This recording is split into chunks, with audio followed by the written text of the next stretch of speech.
शहीद जयराजगुरु स्वाधीनता आंदोलन एक स्पर्धित नाम। साहस शौर्य और अदम्य वीरतर प्रतीक थे से। स्वाधीनता संग्राम में अवदान चिर अमर बोली कहिसेंती अतिरिक्त जिलापाल प्रशासन शरद चंद्र बेहेरा। जिला प्रशासन सूचना और लोकसंपर्क विभाग पक्षर जयराजगुरु जन्मस्थान वीर हरिकृष्ण वर्षक निकटस्थ प्रतिमूर्ति और वीर हरिकृष्णपुर ग्राम जयराजगुरु प्रतिमूर्ति रे 220तम महाप्रयाण तिथि रे शहीद महाप्रयाण दिवस अवसर में पूर्वाह्न माल्यार्पण करा जायथिला।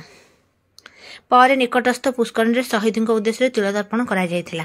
शहीद जन्मस्थान वीर हरिकृष्णपुर ग्राम ठारे जिला प्रशासन सूचना और लोकसंपर्क विभाग गोपीनाथ देवस्थान समिति और शहीद जयराजगुरु स्मृति परिषद ओडिशा मिलित सहयोग में आयोजित महाप्राण दिवस कार्यक्रम में मुख्य अतिथि भाव जोगदे अतिरिक्त जिलापाल श्री बेहेरा और सदर बीडीओ संबित शतपथी जयराजगुरु स्मृतिचारण कर संग्रामी प्रति श्रद्धांजलि अर्पण करते। जयराजगुरु जड़े दृढ़मना अद्यम देशप्रेमी और साहसी भाव एक स्वतंत्र परिचय सृष्टि करछंती।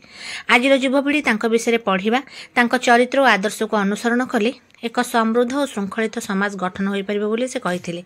शहीद जयराजगुरु स्मृति परिषदर संपादक जटाधारी मिश्र जयराजगुरु जीवनी संपर्क में आलोकपात करने शहीद संपर्क में अधिक प्रचार प्रसार पर सूचना और लोकसंपर्क विभाग और स्मृति परिषदर सहयोग में जयराजगुरु उपर पुस्तक प्रकाशित होती सूचना देते।